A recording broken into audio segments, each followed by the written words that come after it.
In the UK, there's a bit of a thing going on at the moment about mixing sport and politics. So I thought I'd do a video about sport politics in antiquity, particularly in ancient Greece. And I just want to clarify, I'm not commenting on the current scenario. I'm only interested in ancient history, which is pretty much the case day to day, actually.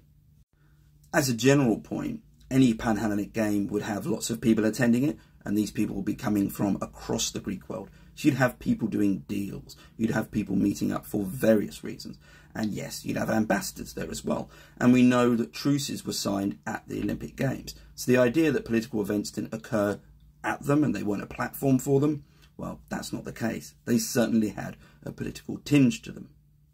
And this even extends to something of a bugbear of mine. I'm going to try and make this as succinctly as I can, but stick with me.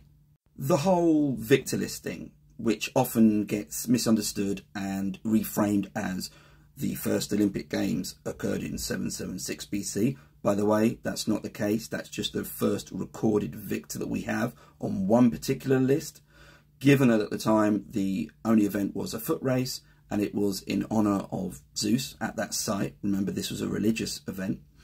They probably would have been going on for centuries before, because we have cultic activity at the site for Zeus going on, I think, as far back as the 10th century.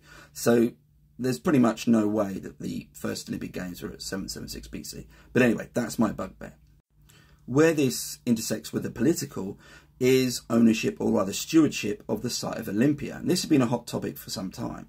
Elis, nearby city and region, had traditionally been the stewards, but there was always a bit of tension about them being removed from it and not owning it anymore. And in around 400 BC, this occurred again, and this was largely agitated by Spartans because they're Spartans. And so in 400 BC, you have a chap called Hippias of Elis writing down a list of victors, and the earliest one that he has is a chap called Koroibos, who was from Elis.